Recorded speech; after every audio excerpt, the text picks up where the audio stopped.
Hi, this is Carrie Ann Reed Brown, and this is Carry On Friends, the Caribbean American podcast.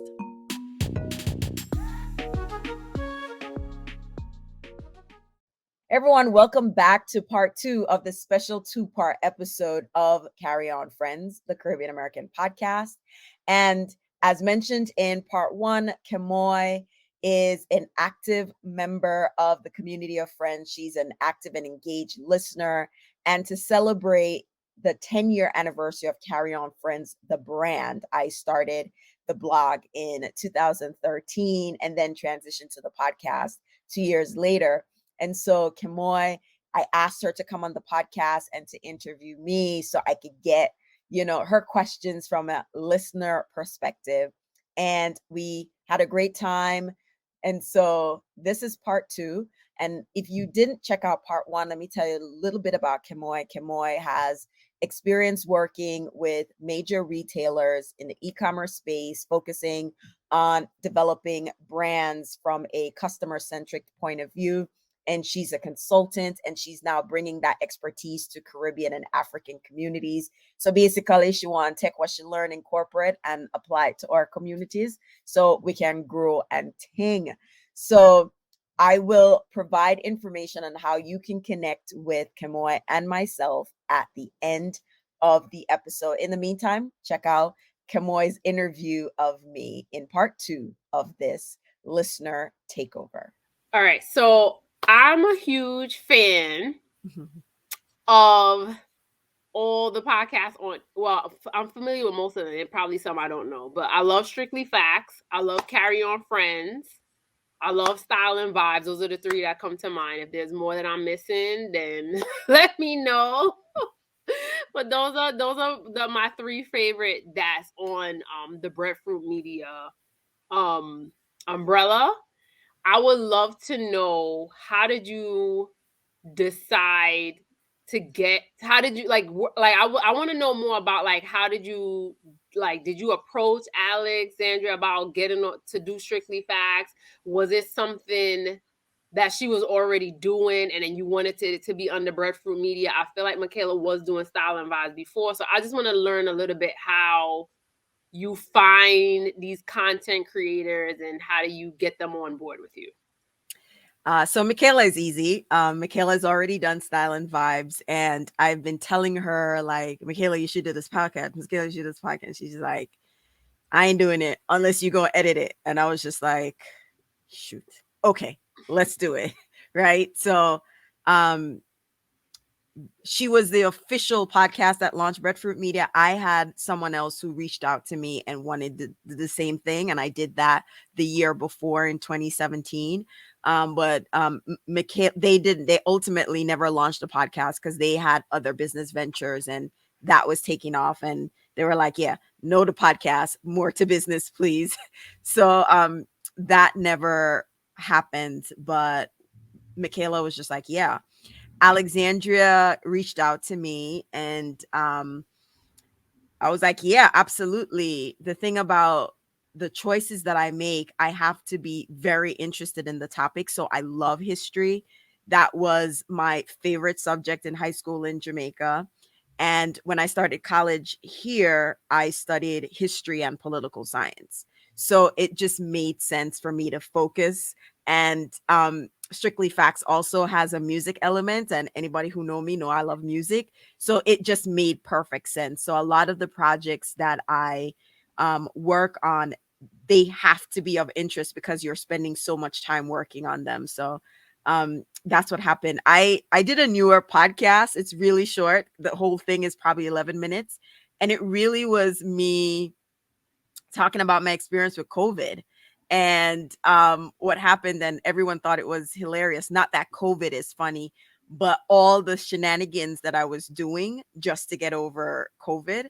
And so I did that, and I like the format. It's much shorter. So I had 11 episodes. All of them were 1 minute. And so you could listen to the entire experience of me having COVID, getting over COVID in 11 minutes. And so liking that format and looking to do more of that. And you mentioned earlier that you started off as a blog. What inspired you to go from a blog to a podcast to then also now video podcasting, if that's a thing? Well, all right, let's be clear. I'm not going to do too much of these videos. I'm doing, like, when I was a manager or when I manage people, I'm like, yeah, we got to do some stretch assignments. This is a stretch one, because as much as I can do videos definitely require a lot more production just to get them done. I really wanted to start the podcast first, but I was afraid. And so I launched the blog first. And my brother-in-law and we came up with a strategy on how I was going to ease my way into podcasting. So I started the blog first, then I volunteered at church with the media department. So I used to do the voiceover announcements, and I'd be in church and my son would be like, "Mommy, that's you." And I'd slink down in the chair, the pew, because I was just like, ugh. And then I didn't like hearing my voice.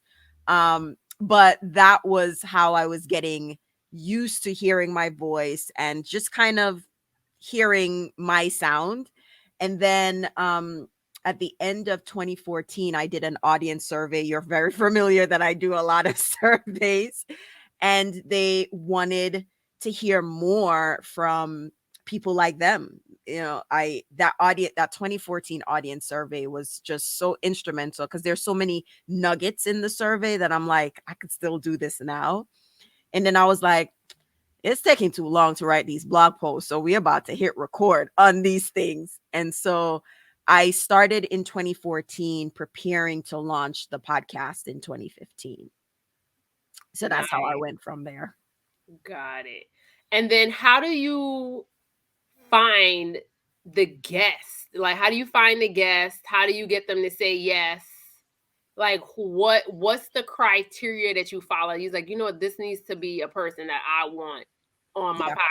podcast. This is how they're gonna add value to my audience. And even like you said with community, it's very important to you because it's about you. Yes, it starts off with you, but it's about the people that you're serving. So that's one of the things that I love. So I just wanted to know more insights, because every episode that I listen to, you always, whether you're finding, I forgot his name, you found George. he sources Jamaican coffee, but he lives in Milwaukee. Yes. And then Yes. come to find out you lived in Milwaukee before, and I was like, where did she like? It's or even the person who owns, is it NY Beauty Suites? And then Yes, Joanne. she's a hey. I had no idea it was the same. Like all of these, I'm like, and then I feel like I'm plugged in, but then when I listen to your episodes, I'm like, wait, I don't know as much as I thought. And then you always have like the inside scoop where you're meeting that person who's really making moves in the Caribbean. And then there was the other episode with the woman who has a cleaning company. Ingrid. Yeah, like you have episodes, girl. Like you have gems in these episodes. So tell me a little bit more about how you find these guests, the process, and yeah. Yeah, so it's very intentional that when I was doing the podcast, that I find guests that weren't always celebrities, right? That was very important, because um non-celebrities, and these people are all celebrities in their own right, but non-celebrities have something to say. They just need more people to know who they are. So that is like one of the main things when I started out doing the podcast, and that has served me very well, because and it's not that a celebrity won't have anything to say. It's also it was also strategic. Like, I was just starting out. There was no way a celebrity was going to come on the podcast, just starting out. So it just kind of made sense not to go the celebrity route like everyone else was doing, and just focus on people who are doing great things in the community. People should know who they are. And if them no boss know, them about for boss, just that kind of thing. The first few guests were literally my friends, like, okay, I know this person, interview this person. I know this person, interview this person. So the first few guests were people who I didn't have to do too much of a cold intro to. The warm intro came from brother-in-law, friends, etc. And then going forward, I had to pitch to a lot of people. And yeah, I got some no's, and those no's came in the form of non-responses, but that was okay.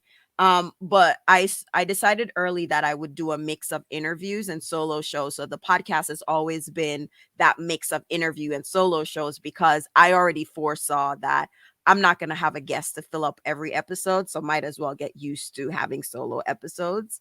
And so that was just very helpful in terms of finding guests. A lot of it is recommendation from listeners like yourself, networks in terms of which event have I gone to, or maybe no one knows that I had a podcast and I'm curious, I'm just silently listening to them having a conversation, and I'm like, they'd be a good guest, and I wouldn't suggest it at the time, but I observe and then sent email introductions. So a lot of it has to do with network, but it's also mindful of topics. And it's who would be a good person to have this discussion. And I always have to think about diversity. There's still a lot of Jamaicans that come on the podcast, but it's not for lack of trying to find non-Jamaicans to come on the podcast to talk about things, right? And that also begins with network, like who I know and who I know who knows somebody, right? Um, in terms of Jamaican Fair Trade, we met because we were both in the Black Ambition program. So he got through on that as a semifinalist. And when I saw that he was from Milwaukee, I was like, I got to have him because no one else is from Milwaukee on the podcast. So that was good. And I mean, there are people who reach out to be on the podcast as well. And I am very diligent about who I asked to be on the podcast, because as you indicated in the opening, there's a certain level of trust that you put in me, and I have to honor what my listeners are looking for in a guest. And I know sometimes people don't want to hear a no. And that's also the other reasons why I want to create shows, because there are some people I definitely feel like, oh, this would be a good conversation, but it's just not a fit for Carry On Friends. It is very clear what people want from Carry On Friends. And it's like, we want to hear from people who are of Caribbean heritage, who are second generation, third, whatever, for as long as they're Caribbean heritage. And we're talking about these things. And you all have said there is a space to talk with non-Caribbean people about other things, but that space isn't Carry On Friends. And that's why creating other shows on the Breadfruit Media becomes important, because then we can extend and have these other conversations. But Carry On Friends is that safe space where we get to have like these identity and cultural conversations that are so nuanced that maybe an outsider um may not have that same level of sensitivity to the things that we might discuss on the podcast. And so a lot of it is just a lot of vetting. The process has become a little bit different in, recently, because the thing that used to get was like, hi, I would love to be on your podcast. And then I'd have to do a lot of research on this person. So now I'm like, okay, tell me why you should be on the podcast. Tell me about yourself. So that helps me do the research as opposed to trying to do a lot of that heavy lifting. And what has been, I would say, which episode? Because I know they're all your babies, so I can't ask you who's your favorite episode. I Yeah. cannot ask that. I will not do that.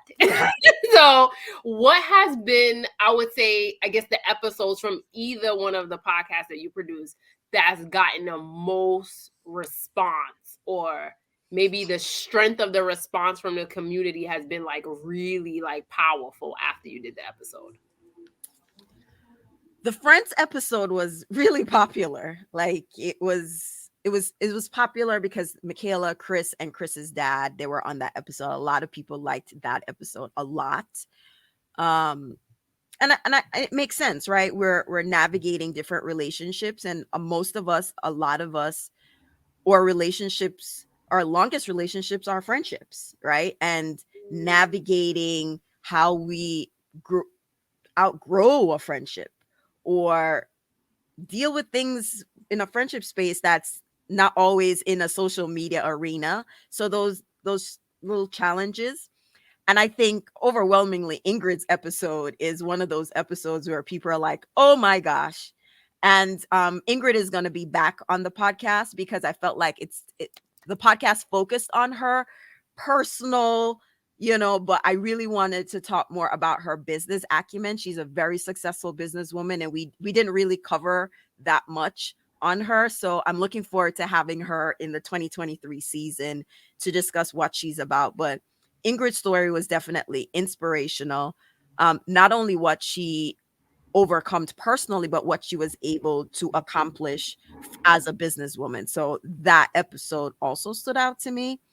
The other episode that got a overwhelming response was the Barrel Children's Store episode. Oh That yes, one, I remember that one. Yes, yes, yes. yeah. So that those three are the ones that come to mind. Yes, the Ingrid one for me, it was because you had to do it in two parts, if I'm not mistaken, if my memory serves me correct. No, I did one part, but I did it like it was so I did a different type of production. I did it like a storytelling. So you really didn't hear a lot of me. It was just all Ingrid because she's just Oh. charismatic and she could tell a story, right? You have some people just can tell a story. She told her story and I just sit back and was just like, all right, and what happened next? That type of thing. Oh, that's how, okay, because I was like, I think, was it a two-part or what? Yeah, Yeah. that was definitely, I was just like, wow.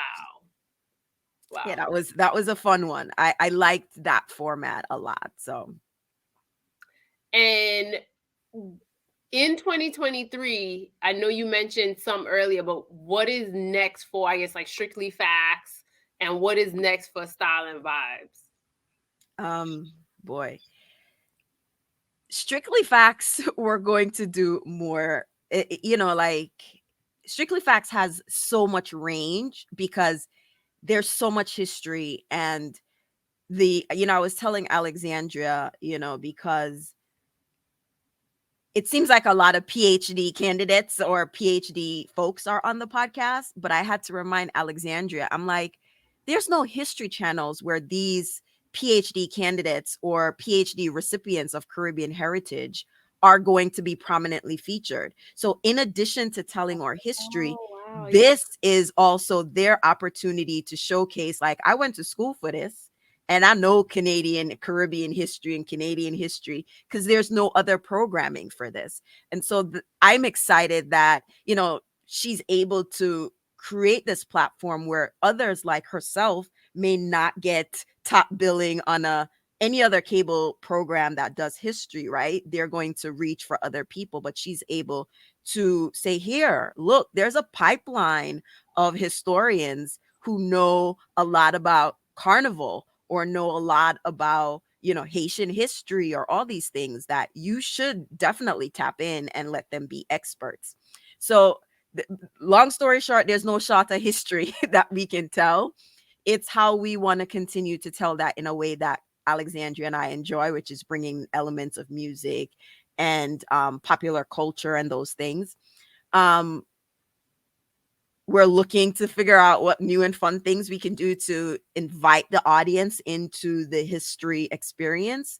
And so one of the things that Alexandria is keen to do is a lot of us or families and their proximity to history, and telling the stories like, where were you um when, what happened when Haile Selassie came to Jamaica, and maybe your family had a story about, yes, Uncle so and so go to the airport and blah blah blah. So she's looking to get that because we are also keen that that's part of the oral story tradition, right? And just kind of, if your family had an experience with an event that was part of history, or maybe not as big as the Haile Selassie coming to Yeah. Jamaica, but something else, then we want Mhm. to hear those stories because they add context to the official event in history books. You don't always get to hear the common people's story, right? You're only hearing it from like a learned or educational person standpoint, and not like the guy on the ground telling the story. So I Yeah. know she's keen on getting some of that. So if anyone watching and you have your family was been part of some part of history and you can tell the story, let's, reach out to Alexandria or send me a message and I'll connect you with Alexandria so you could tell that story. And then for for Style and Vibes, oh my goodness, Michaela and I can go off. We're like music nerds. And so it's really getting to the point where we're trying to bring some of the conversations we have offline about the future, what we see for our culture musically, and also from like movies and styles. So just really having that, but fanning out to how we influence other genres and style and other things, and just having the conversations that we know and just have fun doing it. Mixing it up a little bit. We always try a new thing and see how it work. Um, because we don't have a template that we're following, right? So we have to create the template, or we are set with our trends basically. And so just testing and just trying new things out. The voice note stories, the show about me telling my COVID experience in 1 minute, that was an experiment that someone said, hey, you should just do this as a podcast, and I did, and people liked it. So we try new things and see where they come out. Wow, yeah, I didn't even know about this COVID thing, so I need to look into I didn't know about those episodes. You can listen to it in 11 minutes and then you can tell me. I'll send you the link after this. Everyone found it funny. I was just literally trying to be serious, trying to get over COVID, because everyone else in my family has had COVID before, but they were asymptomatic. Me get it, and oh my God, it's a production. Like chess, everything. I was just like, what is going on? So I was doing the most. I really was. Wow. But I was doing the Yeah, most and I got over it. Like no knock reason on, to I still cough. never had it, so I don't even know. I don't even know I'm gonna keep it. Yes. I I'll can send you the imagine. link and you let me know what you Yes, think and about then it. I like the idea of having oral history and people like for different events tell stories, because like Yes. even like with Windrush and like when my uncle went to England, they would, and my aunt, they're in it. Well, my uncle passed away, but my aunt's in her 80s, almost 90, and they would tell us different stories. So I definitely like. Then you should reach out to Alexandria and you and your family tell the stories. I don't know if my aunt would do that, but we need someone. If my uncle, who I recently had an uncle pass away, I wish he was still alive. He definitely would have did something. Like I could have convinced him to do it. But my aunt, I'm not sure. But Yeah. maybe I can convince her. But yeah, Yeah. we There's need. always somebody in the family that will tell the story. If you not tell a story, me go tell a story, right? And they just tell the story for everyone. So I think it's a great way to just add some real people, context to these things in history. And that should be fun. So I'm looking forward to that. And I don't know if this is possible, but when you mentioned this, what came to mind was, I don't know why I'm having a brain freeze, maybe because I'm on camera, but the person who runs Know Your Caribbean, Mm-hmm. I don't know, I just see something. Like, I Okay. don't know if you guys doing a collaboration. And then there's another person, she has a page on Instagram and she does a lot of history too. She has locks and I can't remember her name, but when it comes to me, I will bring it up. Yeah. She does a lot of history too, and I just can't remember her name, because she used to like hide behind the page, not hide behind, but you couldn't see her. She would like do the page, and then I think within the last year she started doing videos and it's showing her. But for right now, I can't. Is it Yeah. Weston? I have to. It's slipping me, but definitely when I figure Help it out, me I'm gonna share it remember. with you. She does a lot of Caribbean history, because I didn't even realize Candace Owens was a part of the community until I saw this page. Yeah, yeah. We're not gonna go too far in that, but I can see some synergies and collaborations with other persons in that history space, because those are the first two pages that came to mind Mm-hmm. Mm-hmm. Yeah, sure. as something, as collaboration. And in terms of when it comes to merch, as you can see, I'm a huge fan. Thank you. What what's new? So for me, the merch, it just like speaks to me, because this is me. Like this Yeah. shirt is me to a T, right? So, and I don't see anybody else doing these sayings and like what you have. So what's new? What's coming for 2023? Because I love it. Well, there are plans underway. We definitely want to expand, and there's a lot more ideas. But as I mentioned earlier, it's all about capacity and funding. And as a small business, you're making decisions in terms of where funds will be allocated and what can, let the platform grow. Um, so I'm hoping, I really hope that I get to do some of the things that I want to do with merch in 2023. I know you love the message shirts, and it's always like those t-shirts are actually inspired by episodes. So Caribbean culture, American life was the original tagline that I did in 2014. Or 2013. I don't remember when, but maybe 2013, 2014. American born, Caribbean raised was the actual episode that inspired the t-shirt. So a lot of it is just like some of the takeaways from the show, which is why I love that, because it's like it's so embedded into the content. Um, as far as merch, I want to try add more stuff like bags. I know somebody had asked me for wall art because they liked American born, Caribbean raised, or Caribbean culture, American life, but they wanted it to make it like something they put on their wall, like a poster. And so I'm like, that would be cool and fun. So lots of ideas. It's just, again, the funds and where you're making good spending decisions, Mm-hmm. given that there's just so much that you have to do. But Yeah. I'm Cause excited. for me, it's great. It's supporting you, but it's not even that. It's like it like when I see, I'm like, oh, I love this. And it's great for conversation starters as well. Yeah. Because I will go somewhere and people are like, oh, because I don't have I have an American accent. And Mhm. people are like, oh, so tell me more. Like it literally, and it's also to a part of my personal brand. When people know me, they don't even think twice. They're like, oh, this makes sense, Kimoy, that you're wearing this. Like, I Yeah. get it. Where Yeah. did you find it? So it's always a conversation starter, and it gets people, it gets me talking about, things that I do. It gets me to share more about your platforms as well. So it's like a no, like, is Yeah. this easy? So it's also like I could spread the word about your platform, and it's something that I support because I'm a big supporter of brand Caribbean. So I think it's just an easy way for people to just support you. And then it's like people like, oh, where can I get one? Because I literally had someone. Her dad is Jamaican, and she's like, oh, she's like, do they make this for little babies? So I want something for my son.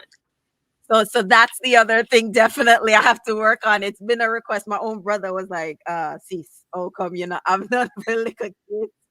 But just again working on that. There's just so much that's involved in like I running can a imagine. media platform, and just all these nuances. So but again, working towards that, and I'm excited about what I'm able to do, and what that could potentially grow into. So I'm really excited. But thanks for reminding me, say I need to press gas on it. Yes, because I have from you, I have my shirt from Style and Vibe. So I'm waiting on getting something for Strictly Facts because I don't have anything for Strictly Facts just We're yet. working on merch. We're working Thank on you. merch. Thank you. So just so I could be, I'll be, because we buy and invest in all these brands.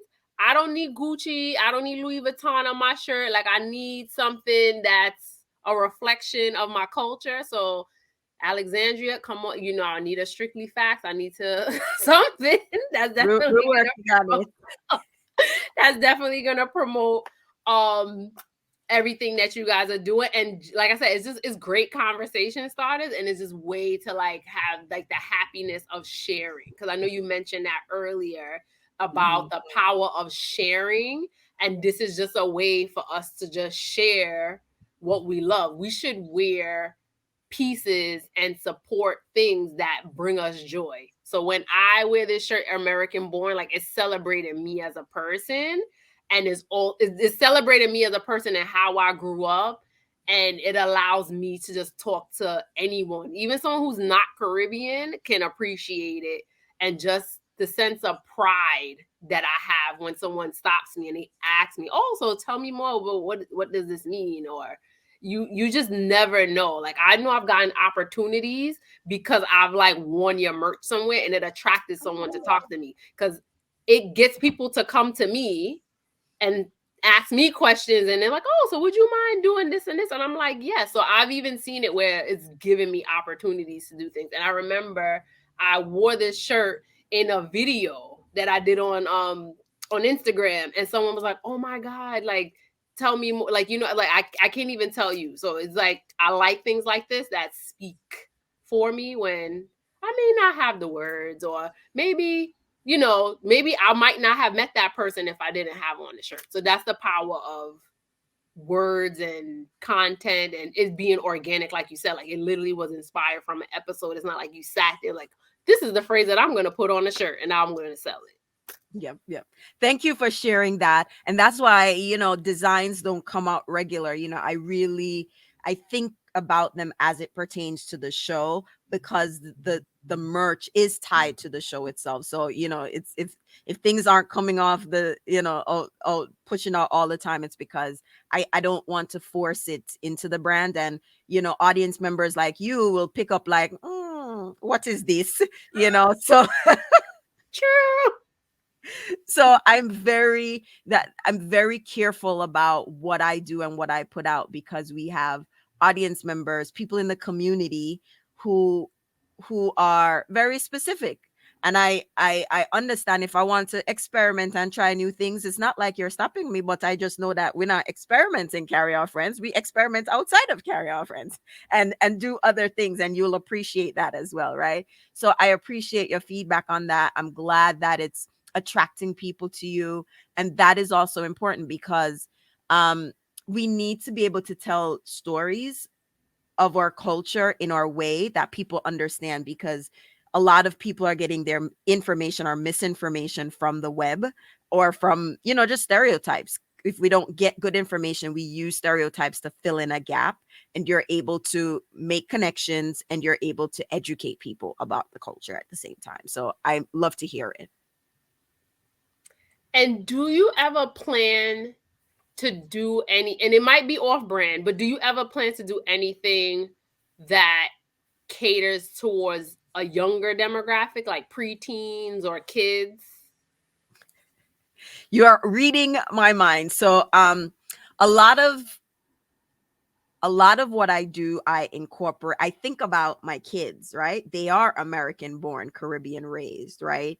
Um I'm working on something, and I have the daughter, the nieces, and the nephew trying to get their feedback on it, because I do recognize that they're next, or well, they're next in line. And so cajoling them and getting their ideas is always like, oh gosh, Auntie Carrie. But they are part of that, and I try to get them involved, even if they don't want to do it. I do have aspirations that it's a family business, and at some point they'd want to get in on it. If they don't, that's fine, but at least I'll get to teach them some of the skills to ready them. But I am trying to get them to be more involved in, like, the e-commerce aspect of things. And in terms of content, so I know you do the podcast is the main type of platform that you use. Yeah. Have you ever thought of, and briefly went over video and the challenges with that, but have you ever thought about writing a book about your experience and like building out Breadfruit Media, or just about the stories that you've, like, because the podcast has a wealth of stories that use stories from different aspects of different persons, whether it be entrepreneurs and different things. Have you ever thought about compiling that in a book, or some sort of, maybe like a documentary? I'm not sure, but compiling it in a different way. So I thought of a book in 2017 and kind of started it, but the timing wasn't right. My grandmother had just passed, and so I was a hot mess. So I had given an initial version for feedback, and it wasn't, feedback was a little tough for me to accept, given also my emotionally fragile state.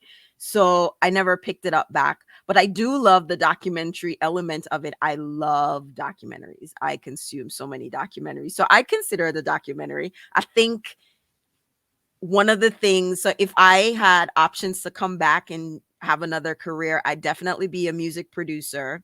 I definitely be a video producer. There was Hype Williams in my head, or X, and definitely a documentarian. Those are things that I because I love those things in my house. That's all I do, watch documentaries. Everybody's tired of me and documentaries in the house. But I do love that idea of repurposing the content and presented it in a new way. So I'm excited about that. So many things I want to do and I'm excited about, if somebody want to do a cartoon, I'm happy to do the voiceover for the cartoon character. But it's because I know that there's just so much treasure from our culture.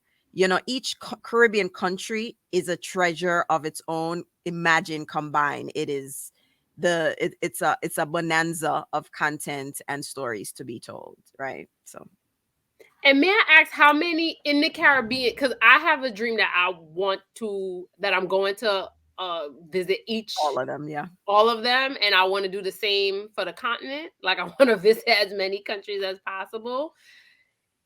And also with that, your platform helps me because I want to be able to learn, and that might be through strictly facts primarily, but I want to be able to learn something from about each nation, like each nation. And the I guess my question would be, do you plan to do anything around,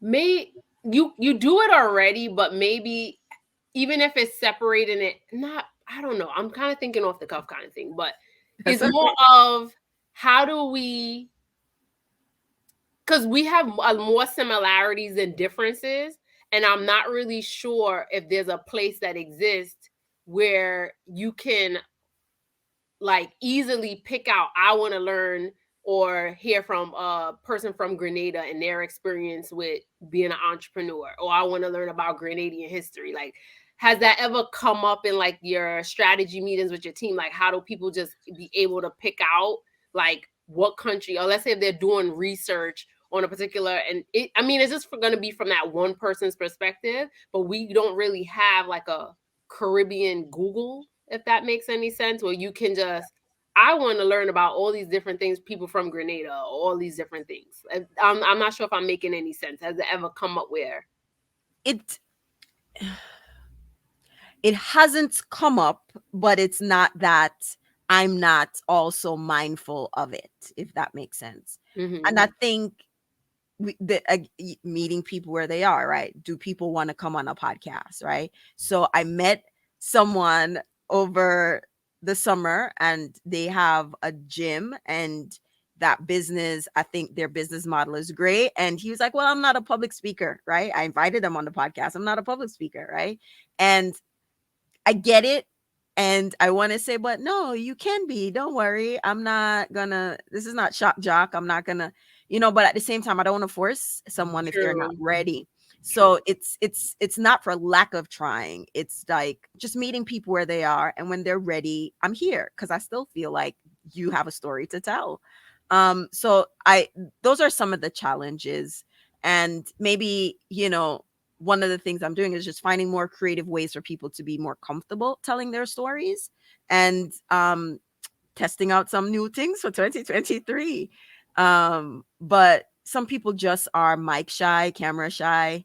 And that's why video, as much as there are a lot of people doing video podcasts, there's some people who are like, do I have to be on video? And so I think audio is a way where it's just like, you don't have to get dolled up, just come on, record, and you could see my face, but the video not recording is just the audio, and we can just, relax and record. So it's meeting people where they are, and when people are ready, carry on friends or whichever platform on the Breadfruit Media is going to be potentially an option for them to tell their stories. Yeah, I'm one of those persons, but I just do it. Yeah. I'm like me. I don't like hearing my own voice on recordings and on video, but I do it. And then every time I do it, someone asks me, "Oh, can you do this for me?" And I'm just like, I just do it. So I maybe, but that's a good call out. Maybe people are not like me, because me, I'm like, I'm terrified, but like I'll just do it anyway, kind Yes. of thing. It's the same thing with me with video. Everyone's like, "Oh my gosh, Carrie Ann, you're so good with video." I'm just like, "Do you understand the prep time and what needs to happen to me in order to come on camera?" Whew. Every like, so it's not. I could do it naturally, but it's that mental preparation to do it and just say, "All right, I'm relaxed. I'm having a good time, like we're having right now." I'm not worried about anything because everything else is set. So someone else has to kind of manage some of what I would normally do if I'm not on camera, if that makes sense. That makes sense. So as we're wrapping up, I would like to know, out of all in the last 10 years of building out this platform in the different iterations that it's grown into, Mhm. what has been, and it might be more than one moment, but what has been the most, I guess, intriguing experience that you had that kind of gave you validation that this needs to continue or that this needs to succeed? I have to say it was my most recent experience in the Black Ambition program, as a semifinalist.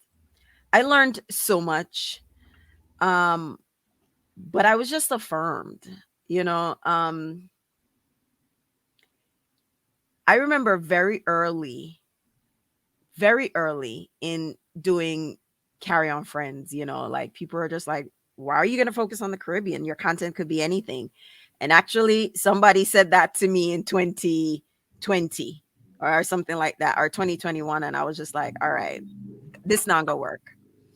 And I remember in 2015, Michaela and I went to a blog conference that no longer exists, and we saw Paul Brunson. Paul Brunson is big on his Jamaican thing, and he was a speaker. And I was talking. It was like, "Oh yeah, Jamaican, big, big, big, big."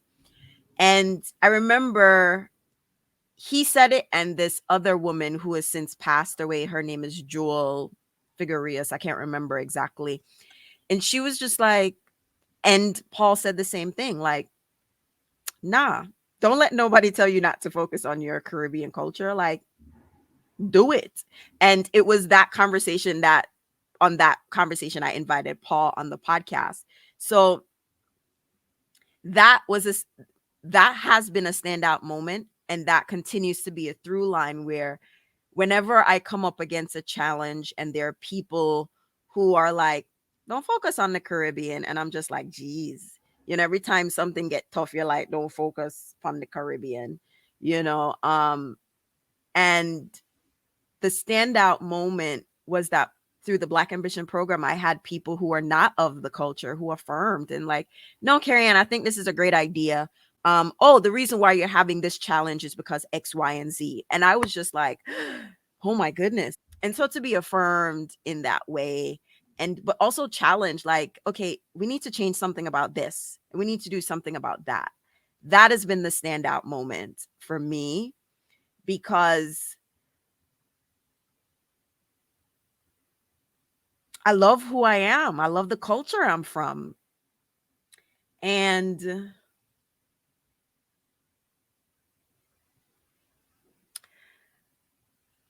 my son loves his culture, and I want him to see the dimensions of our culture that he sees in the house on TV, because he spends most of his time consuming content, and none of that content includes us or elements of us, in it.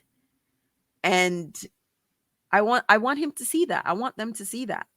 I want it all. Um and I'm fine if it doesn't come from me, as long as it's there, we'll talk about it, and say, "Yeah, these, the guys from Trinidad, yeah man, he's doing that." I've told somebody else, like, "Yeah, they have a whole streaming thing. Go check it out. It's good. It looks good." Um because I realize that we're like a cooperative, right? We're all trying to get the same audience, the same eyeballs, the same ears. But we can only do that if we realize that, okay, we are competitors, but we're really partners as well. And I understood this clearly when a guest, Jesse Owens, came on the podcast and we were walking through the business model map. And there are some businesses that exist in the market space that they're competitors, but because they have a component that I need for my business, they kind of are like partners, but they're technically in a way competitors. And I'm like, that exists. There has to be some way, because Style and Vibes, Strictly Facts, we're all competitors, but we know that collectively we are so much more powerful and more forceful, than we are individually. And that's kind of how Breadfruit Media as a collective, we just operate like, all right, we can do it individually or we can go forward together. And how important is family and support from your friends and your community in the building of Breadfruit Media I guess in the growth, not the building, because you already build it. More of the growth of Carry On Friends, Strictly Facts, Style and Vibes, Breadfruit Media. Like, how important is that family support? Like, from your husband, your kids. Right. I've said it before, I'll say it again. Like, none of this would be possible without my family. There are long hours. I work a full-time job, right? And so, you have to have the conversation with the spouse, like, you're buying another mic? you know, you're, you're buying what? Light? What? Like, having those conversations and knowing that, okay, my wife is going to go crazy in this, electronic store. That's what she does. This is what she spends for X, Y, and Z. And we're recording, and for the most part, you don't hear any kids, you don't hear anything. Brother have the kids distracted, daughter, niece, nephew. It's a family business, because they all play a role in order for me to have a production and make it go almost smoothly. you know um the accountants in the family, the sister-in-law, everybody has